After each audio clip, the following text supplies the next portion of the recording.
yanımda Joe Biden, diğer yanımda Kamala Harris, bense Fulya Öztürk. Akıl Çemberi başlıyor. CNN Türkiye hoş geldiniz. Dünden bu yana bu iki ismi konuşuyor dünya. Joe Biden çekiliyorum dedi. Kasım ayındaki Amerika'da biliyorsunuz seçim olacak. Seçim öncesi daha çok Amerika'yı konuşacağız gibi görünüyor. Dün son dakika gelişmesi gerçekten dünyada epey yankı uyandırdı.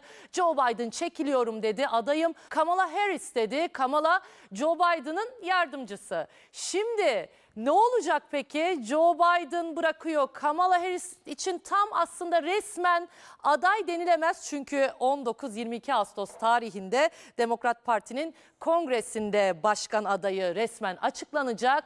Trump'tan da açıklamalar geliyor. Dünya Amerika'yı konuşurken biz de akıl çemberine Amerikan seçimleriyle başlıyoruz.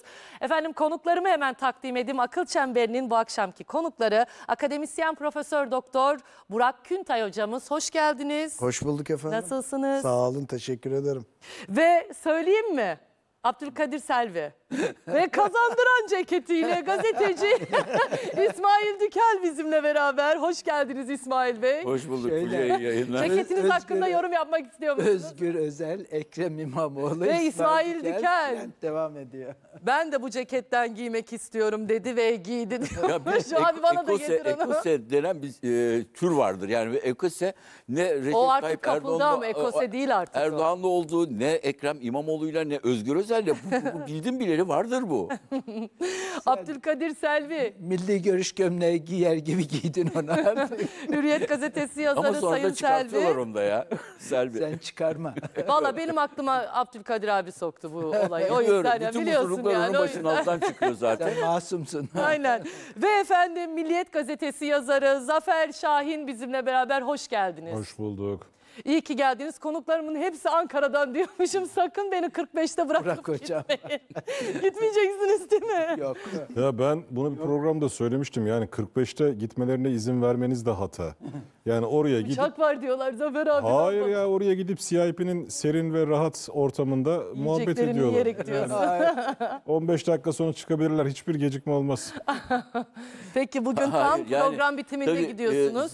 Zafer diyor ki CIP'ye gidip diyor ziyafet çekiyor. İçtiğimiz bir çorba, mevcut ekonomik hal o kadar kötü ki içtiğimiz çorbayı bile ziyafet zannediyor Zafer.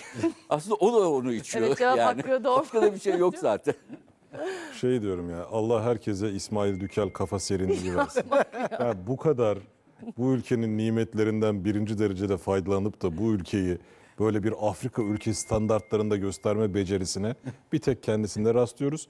CIP'de oturuyorsun, CIP'den uçuyorsun, yediğin önünde, yemediğin arkanda, güzel rahat koltuklar, uçağa kadar seni arabayla bırakıyorlar. O hala karamsarlık edebiyatı yapıyor. Bu da bir yetenek aslında. İsmail Dükel Yani artık şimdi- karamsarlığa Hayır, yer yok. gerçekten Gerçekten. bu milletin tamamına Zafer Şahin aklı versin. Ya Bak, bak kafası ya, versin. Yemin peki. ediyorum yani ülkenin şu halini şöyle özetleyebilmek başka bir kafayla izah edemezsiniz bunu ya. Peki efendim. Yani oradaki çorbayı ziyafet zannediyor. Doğru aslında, yani doğru. Evet, çorba oldu artık ziyafet. Su böreğinden hiç 150 lira bahsetmeyeceğim. çorba. Artık program formatının Gelsin. dışına çıkarız o yüzden. Yunus Paksoy da orada çile çekiyor. Aksoy da orada bizi bekliyor. Sevgili Yunus Orada çile selamlar. çekiyor. Aynen öyle abi. Bunlar Bizim birileri program ya. artık yeter ya Yunus, diyor. Bunların Amerika'da bir çorba eli yağda. içenlere ziyafet çekiyor diyorlar Yunus mı? bunların bir eli yağda, bir eli balda. Sen orada Yunus'um saatlerce orada ayakta bekliyor yayın dakikalardır. yapıyorsun. Aynen. Yunus Paksoy, ya bu arada bu ne öngörüdür be kardeşim demek istiyorum Vallahi, sana. aynen. Tebrikler. Anladı ha? Değil Tebrikler, mi? tebrikler. Abi adam Aralık ayında demiş ya Tebrikler ya, programda aynen. Ahmet Hakan'ın yayınında. Demiş ki Joe Biden çekilecek. Kardeşim Aynen. 7 ay önceden nasıl sezdin, anladın ya? Bu nasıl Bu bir işte öngörü senin ya? bir parmağın var mı? Ayrıca Aynen, bu tebrik işte ediyorum. senin bir parmağın mı var? Amerika'ya gittiğinden Derin beri devlet Amerika'nın yüzü gülmedi diyormuşum. Ya bir skandaldan diğerine Başına koşuyor. gelmeyen kalmadı Amerika'nın. Selamlar Yunus. İyi yayınlar, herkese selamlar. Yunus'a da sorayım nasılsın Yunus diye ya. Direkt adama sadece Joe Biden, Kamala, Amerika falan demekten. İyi misin Yunus, nasıl gidiyor? Bu araları hiç sorma Fulya. Yani burada başımıza gelmeyen kalmadı Amerika'da. Yani başkana suikastten tut, Ya böyle son gerçekten dakika ya. başkan adaylığından ayrılmalar. Ondan Evet. sonra daha kim bilir neler göreceğiz biz. Yani şu 3,5 ayı hayırlısıyla çıkarırsak bir de yemin töreni var 6 ay sonra. Yani bayağı yoğunuz şu önümüzdeki 6 ay. Ya evet, şimdi Yunus çok haklısın. Bir yandan da yani Trump'ın yaşadıkları, Sağlık durumunu da konuşacağız. Çünkü hala epey şey varmış ya. Hala kulak bantlı kanıyormuş yani. Daha yarası kapanmamış. O yüzden Trump'ı da konuşacağız ama Trump'ın yaptığı açıklamalar da enteresan. Şimdi Joe Biden çekildi. 81 yaşında biliyorsunuz. Son zamanlarda da Joe Biden'ı yaşından ziyade aslında yaptığı garip hareketler veya işte bir takım akli melekelerinin yerinde olmadığına dair yapılan yorumlar, yaptığı açıklamalarla gündemdeydi. En sonunda dün dedi ki bir veda mektubu yazdı adeta. Ben gidiyorum dedi. Amerika'nın hayrı için gidiyorum dedi adeta. ABD için en iyisi çekilmekti dedi. 81 yaşında çekildi. Bazıları diyor ki ne çekilmesi ya, istifa edeceksin diyenler de var. Şimdi kimi işaret etti? İşte yardımcısı 59 yaşındaki Kamala Harris'i işaret etti. Adayım Kamala'dır dedi. Kamala da hemen sahiplendi zaten. Yeneceğim, başaracağım, Trump'ı derdest edeceğim, görürsünüz falan şeklinde açıklamalar yapıyor. Şimdi bu arada Zafer Şahin sizden başlayayım. Ne düşünüyorsunuz? Çekildi. Ne olur? Yani ben burada Trump'a yapılan suikast girişiminin amaçlarından birinin de Biden'ı oyunun dışına atmak olduğu tezine katılıyorum. Çünkü Trump da her ne kadar başarılı olamasalar da acaba Trump başkan seçildiğinde nasıl bir Trump performansı gösterecek? Eğer bugüne kadarki söylemlerinin tam tersi, zıddı bir politika takip edecekse demek ki bu suikast girişimi başarıya ulaşmış demektir. Bu suikast girişimi aynı anda Biden'ı da oyunun dışına attı. Zaten bir bahane arıyorlardı ve işte o korona sonrasında o da çekilmek zorunda kaldı. Yani Amerikan başkanlık seçimlerinde son düzlüğe girilirken potansiyel iki adayla ilgili bence bir dizayn çalışması yapıldı. Bir tanesini tasfiye ettiler. Diğerine de hangi sınırlar içerisinde kalması gerektiğini çok net bir biçimde gösterdiler. Görünür tablo, işte yaptığımız okumalardan, Yunus'un anlattıklarından çıkardığımız görünür tablo Trump'ın seçimi alacağı yönünde. Ama bu suikast girişimi sonrası Trump'ın o ben bir gün iki gün sonraki o yüzündeki o ifade, ben Trump'ı ilk defa öyle gördüm. Hüzünlü. Hüzünlü, yani Morali o bu canlılığı düşmüş bayağı, yoktu. evet. O iddialı adam gitmiş yerine sanki evet yola devam ediyorum ama diye düşünen bir adam vardı adeta. Bu Trump geçmişte tanıdığımız Trump'tan farklı Ama ölüm harbiden olabilir. teğet geçti ya adam. Ve yine o NATO zirvesinde alınan kararları hatırladığımızda orada çok net bir biçimde Ukrayna Savaşı'nın derinleştirilmesi kararı alındı. Bunun Atlantik bloğu için, NATO bloğu için yaşamsal öneme sahip bir politika olduğunun altı kalın çizgilerle çizildi. Şimdi bu kararların alındığı bir toplantı sonrası Amerika'nın müstakbel başkan adayının kulağının çekilmesi, o aslında bir kulak çekme olarak da değerlendirilebilir. Hani biz sana şöyle bir çizgi belirledik, istikamet belirledik. Bundan çıkma mesajı da olmuş olabilir. Bence burada artık Trump sanki rahat bir şekilde seçimi alacak. Kamala Harris de kendisine verilen bence görevi yerine getirecek. Öyle görünüyor ama şu önemli, Trump eski Trump olacak mı ya da ortaya koyduğu iddiaları yerine getirme konusunda seçim kampanyasında olduğu kadar cüretkar davranabilecek mi? Onu göreceğiz. Evet. Bu arada Yunus'un şu yaptığı Ahmet Hakan'ın programında o şeyi bir dinleyelim mi ya? Kestiniz değil mi onu? Bir verir misiniz dostlar? Haydi okutalım. Yunus'la konuştuğum için Tabii buyurun. last question. Ya Yunus, çok bir cümleyle bitti, vaktimiz bitti de. Bu 11 aylık süre zarfında son anda Biden'ın adaylıktan çekilme ihtimali var mı? Var, konuşuluyor, üzerine sayfa sayfa analizler yazılıyor. Hangi süreçte bırakırsa Demokrat Parti nasıl yerine bir aday bulabilir diye. Ben hala iddia ediyorum Biden'ın 50-50 bence önümüzdeki yıl seçmen kağıdında olması. Çok göreceğiz. Yağlıydı. Kayıtlara geçti Yunus bu. Evet. Kayıtlara geçti. Tebrik ederiz. Vallahi Tebrik tebrik ediyorum. ederiz ama ben bir şey dikkatimi çekti. Yunus 6 Aralık Daha yaşlanmış. 2023'te gençmiş ya. Evet ya benim de Yunus sen ayıp olmasın diye dememiştim Ya daha ya. genç. Yunus Çok bak özür sen de dilerim. aynı şeyi düşündün değil mi? Ama Yunus dedim sana ki bir şey sus soracağım. diyorum Sen içimden. Aralık 2023'te evlendin değil mi? Ya bak şimdi evliliğe mi bağlayacaksın? Evet, o videodan 3 hafta sonra Tamam, başka sorum yok. Başka sorum. Yunus gaza gelme. Yakışıklısın. Yunus gençsin. Allah'tan yenge Türkçe bilmiyor değil Hayır, mi? bir dakika Fulya, sen de onu düşündün değil mi? Aynen. Fulya, sen de onu düşünmedin mi? Vallahi ben de öyle. Adam gençmiş orada ya. Evet ya. 5 ay önce. Abi Amerika adamı bu hale getirdi. Pardon, Yapmayın 8 ay ya. önce. Görmediği şey kalmadı. Ya yapmayın. Bu kadar da harcamayın Yunus'u.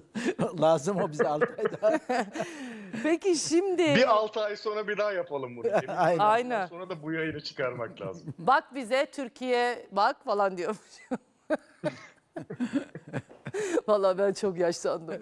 Türkiye beni yaşlandırdı, şaka bir yana. Şimdi Joe Biden dedi ki dün, niyetim yarışmakta ama çekiliyorum. Okunabiliyor mu dostlar burada? Evet. Ha. Gayet iyi. Partim ve ülkem için en doğrusu bu. Adayım Kamala Harris'tir dedi. Kamala da dedi ki adaylığı hak etmek ve kazanmak istiyorum. Trump'ı yenmek için elimden geleni yapacağım. Hemen tabii Trump durur mu? Trump'tan açıklama geldi. Sahtekar Joe zaten adaylık için uygun değildi. Kamala'yı yenmek daha kolay olacak dedi Donald Trump. Niye güldünüz? Ya sahtekar Joe Sahtekar. diyor. Sanki Ya evet ya. kovboylara konuşuyorlar. Hani kovboyların filmi olurdu ya. Kasaba bastıkları. Sanki şeyden bahsediyor. Red Kit'teki Dalton kardeşlerinden küçüğü Joe var. Ya gerçekten Ondan yani niye bahsediyor. böyle kaba? Trump neden bu kadar Trump'ın kaba? sinirleri bozuldu ama. Yani kontrolü kaybetti dünden beri. Değil Canı mi? bayağı sıkkın. Yani şöyle Kamala Harris'i de çok küçümsüyor. Bence de çok yanlış yapıyor. Bence kurgusu bozuldu. Yani bu hamle Evet. Bütün çünkü planı bozuldu. 81 yaşında 78 yaşında işte daha genç deniliyordu. Karşısındaki 59 yaşında ve bir kadın. Ama Yunus ya sen geçenlerde sen miydin onu söyleyen? Eğer ki Biden çekilirse Kamala Trump yarışı olursa Biden'dan daha az şansı var. Anketler böyle söylüyor. Onu sen mi söylemiştin? Ben o esnada biriniz... Şöyle demiştik. Siz mi söylemiştiniz? Şöyle demiştik. Buyurun. Bazı demografilerde farkı var. Kamala Harris Biden'a göre beyazlar arasında daha kötü performans gösterirken Biden'a göre siyah popülasyon içinde, Asyalı popülasyon içinde daha iyi performans gösteriyor. Ama genele vurduğumuzda Kamala Harris'in bir tık Biden'dan daha iyi olduğunu görüyoruz ama hala Trump'ın gerisinde. Şunu da söylemek lazım ama bu bugünü itibariyle yani daha başkanlık adaylığı yokken. Şimdi bir daha bakmak lazım birkaç hafta sonra. Birkaç miting yapsın, sahaya çıksın, kendini göstersin. Yani insanların bir alıcı gözüyle bakması lazım. Bu zamana kadar yapılan anketlerde soru şöyleydi. Hani Kamala mı, Trump mı? Kamala ya da Trump dersin ama alıcı gözüyle bakmazsın Kamala Harris'e. Ondan dolayı şimdi insanlar bir satın alma sürecine girecek. Bakalım nasıl performans gösterecek. Ama daha genç, daha diri, yani gaf yapmayacak yani görece. Yani Biden gerçekten artık karikatürize olmuştu. Dalga geçilen, herkes tarafından acınan bir figür haline gelmişti. Evet. Kamala Harris de bunların hiçbiri yaşanmayacak. Daha genç, daha dinamik bir kadın. Yani siyah, Asyalı farklı yerlere hitap edebilecek ve Trump hiçbir şekilde hazırlığı yok Kamala Harris'e karşı ve dünden bu yana bakıyorum Cumhuriyetçiler böyle hani kafası kopmuş tavuk gibi dolaşıyor ortada. Bilmiyorlar nereden vuracaklarını, nereden saldıracaklarını. Bulamıyorlar yani tutacak bir yer, asılacak bir yer. Bu da çok büyük bir sorun. Trump dünden beri ondan fazla gönderi attı sosyal medyaya. Hepsinde hala Biden'la uğraşıyor. Biden uyandı, hatırlamıyordur. Biden'ı biri arasın. Biden gitti alem artık. adam ya. Yeni bir rakibim var. Yani Evet. orada da bir ciddi başı bozukluk oluşacak şu kısa bir süre içinde. Hemen adapte olmaları lazım. Çünkü şu ana kadar bütün planlarını Biden üzerine yapmışlardı. Burak Küntay hocam sizi böyle alabilir miyim? Tabii, keyifli. Çok sağ olun. Burak hocam sizin yorumunuzu, analizinizi merak ediyorum. Şimdi eğer Kamala aday Yunus da... Bey'in yanına geçiyor. Buyurun aynen hocam orada durun. Kamala ve Trump. geldiniz hocam. Şimdi ne olur yarışın sonu? Hayırlısı olsun. Böyle cevaplanır. Hocam tam Türk gibi cevap verdiniz. Hayır. Haklarında hayırlısı olsun. Haklarında hayırlısı olsun adayların. Kasım ola hayrola. Aynen Kasım ola Bir hayrola. kere bir şey Amin. söyleyelim. Joe Biden Amerikan tarihinin en sıkıcı, en keyifsiz seçiminin bir parçasıydı. Şimdi herkes tabii Türkiye'de de Donald Trump sempatisi çoktur. Dışarıdan da baktığınız zaman herkes de böyle bir Trumpçılık, Biden'cılık falan olur da Amerikalılar durumdan çok memnun değildi. Bunu hep söylerim. Hasta ve yaşlı adama karşı yalancı ve suçlu adamın yarışıydı bu. Ve gerçekten sıkıcıydı. Çok net söylüyorum. Hani benim işim bu. Sabah akşam bununla uğraşmak zorundayım. 4 kere debate'i seyrettim. Ben Amerika'da hayatımda hiçbir debate'i 4 kere seyretmek zorunda kalmadım. Niye? Birinin dudağına takılıyorum, birinin saçına takılıyorum, biri bir yere bakıyor, biri bir şey okup insan dağılıyor aklı. Yani konsantre olamıyorum ne dediklerini. Şimdi bir kere taze kan geldi. Bu bir. İki, hızlı hızlı söylüyorum. Hiç öyle Donald Trump için iş çantada keklik değil. Çok net söylüyorum. Yani öyle bitti hayırlı olsun Trump'a suikast girişimi bu. Bizde bir şey var. Türk seçmen davranışıyla ama herkes yapar bunu. Fransız seçmen davranışıyla, Japon seçmen davranışıyla başka bir ülkeyi Ama şu an alamaz. çok büyük bir mağdur Trump. Neden yaşadığı suikast girişimin Güzel. dolayısıyla. Peki bu mağduriyet Trump'a ilk çıkış anketlerinde, çıkış anketi demeyeyim de telefon anketlerinde nasıl bir ivme kazandırdı derseniz, ivmenin tamamı Cumhuriyetçi Parti'nin kendi seçmeninden. Yani sandığa gitmeyeceğim diyen Cumhuriyetçi Parti seçmenini mobilize etti.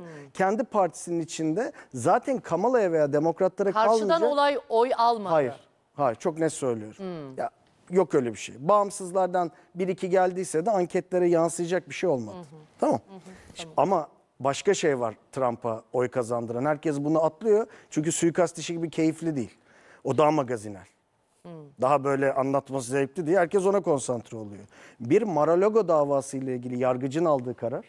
İkincisi de Anayasa Mahkemesi'nin aldığı karar Trump'ın oylarındaki sekmeyi daha arttırdı. Bu daha farklı bir şey. O bağımsızdan daha çok oy çekti. Ona tabii çok değinmiyoruz ama ayrı bir mevzu. Şimdi gelelim asıl Kamala'ya. Eğlence orada. Yani Trump, Biden sıkılmıştık. Şimdi Kamala'ya gelelim. İşin kılıcı. Aldım ışın kılıcını. Şimdi birincisi Kamala Harris, şöyle söyleyeyim. Bu seçimde Trump'ın Biden'ı yenebilmesi çok zor değildi. Çünkü kaybettiği bazı belli başlı eyaletleri çok ufak farkla geri alması mevzu bahisti. Çok net söylüyorum. Buralar böyle çok büyük eyaletler değil. İşte Wisconsin'dir, Michigan'ıdır, Nevada'sıdır, Arizona'sıdır, Carolina ailesi, South North, işte Florida'sı. Bu arada hepsi şeye gitmedi bunların. Demokratlara gitmedi ama bunlar kolay döner. Pensilvanya'sı, hatta Ohio'su vesaire. Şimdi adam hepsinde öne geçti. Kesin midir bunlar? Yok, hiçbir zaman ben anketlere güvenip konuşmam ama belli yani. İş gidiyor oraya doğru. Detayına, kırılımına indiğiniz zaman özel anketlerde bir şey görüyorsunuz. Ben bunu ilk defa gördüm. Hadi işçi oyları, sendika oyları uzun zamandır bir Trump 2016'dan beri buraya bir kayış var demokratlardan. O genelde demokratların sağlam şeyidir. Sendika oyları, işçi oyları sağlam demokrat oylardır. Michigan, Wisconsin. En son Michigan'la Wisconsin'i Trump'tan önce alan başkan kimdi biliyor musunuz? Bir tanesini Reagan, Reagan'dan önceki de Nixon. Ya o tarihten beri full demokrat çekmiş Wisconsin'le Michigan. Ta ki Trump'ın 2016 seçimine kadar. Şimdi burayı devirmişti. Ama bu seçimde beni en çok şaşırtan Latin ve siyahların oyu Trump'ın oy yüzdesinde hafif hafif bu eyaletlerde artmaya başladı. Şimdi karşınızda, gerçi komik bir şey söyleyeyim. Bugün çıkan haberlere bayıldım. Bir de Cumhuriyetçi Parti'den bazı böyle sesler vardır Kamala ile ilgili. Aslında o siyah değil falan diyorlar. Ay Allah. Kocasına bakın o beyaz falan demeye var. Ciddi söylüyorum bu arada. Yani buraya indi iş. Yani. Ya kökü onun Jamaika ve Hint karışımı.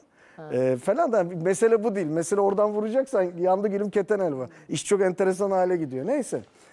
Şimdi Kamala Harris bir kere dinamik. Bir. İki, kadın. Üç, ister kabul etsin Cumhuriyetçiler ister etmesin. Kadın Kaliforniya'da da bütün Amerika'da da çok önemli birkaç tane siyahi derneğin büyük liderliğini yapmış bir kadın. Şimdi Biden'a da bakmayın, o seçimi kazandıran önemli figürlerden biridir. Şimdi Kamala'yı ilk defa herkes tek başına önde görecek. Şu bir gerçektir. Anketlere baksın herkes. Al Gore'u nasıl buluyorsunuz diye başkan yardımcısıyken. Dan Quayle'i nasıl buluyorsunuz diye. Herbert Humphrey'i nasıl buluyorsunuz diye. Sayarım da hepsini. Dick Cheney dışında, Dick Cheney'nin de durumu George Bush Allah'lık olduğu için mecbur da adamcağız yani. Bütün süreci o yönetti. Kötü de yönetti. Dünyanın başına da sarılmadık, dert kalmadı. Ama bu adamlar hep gölgede kalır. Başkanın önüne çok çıkılmaz. Yani o adet değildir. O bir stepne gibi tutulur. Şimdi ilk defa flashlar, tam Amerikalıların tabiriyle spotlar onun üstünde.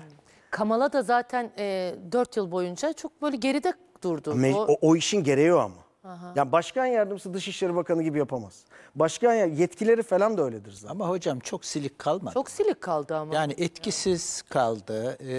Orada bir kadın başkan yardımcısı olarak bir Daha iyi farkındalık kullanılabilirdi oluşturamadı. belki yani. Uluslararası sorunlarda bir söz sahibi olamadı. Abdülkadir abi, bazı Amerikan filmleri vardır. Şimdi ismi hatırıma gelmiyor. Dalga geçerler başkan yardımcılarıyla. İşte başkan ona görev veriyor. Eline bir tane mızrak verip git Afrika'daki kabilelerle bir konuş diyor. Diye böyle şeyler olur, filmler olur. Niye? Amerikan başkan yardımcılarının öne çıktığı takdirde başkanla her zaman için gerginlikler yaşanmıştır. Sistemsel olarak buna tam böyle her ülkeyi bir tutmamak lazım. Doğru. O yüzden Kamala ne olursa olsun görevini seçimde yaptı 2016'da. Şimdi artık spotlar onun üstünde. Fakat ben bir kere bilmiyorum Yunus Bey katılır mı bana ama böyle bir 10 tane size sebep sayarım. Kamala Harris başkan adayı olmak zorunda. Evet. Ben tahminde bulunmam. Benim işim tahminde bulunmak değil. Olması gerekeni kitabi bilgiye dayanarak söylerim. Kitabi bilgi diyor ki bu kadının para toplayabilmesi için, ki bu arada bugün de efsane bir şey oldu, onu da söyleyeyim. Demokrat Parti tarihinde sanıyorum 3. kez 24 saatte 50 milyon dolar topladılar. Zaten bir 250 milyon dolar toplamışlardı. O ayrı. Bir de 300 mü oldu? Bir günde 50 milyon dolar. Bir Ginsburg öldüğündeki Kamala mı? Tabii.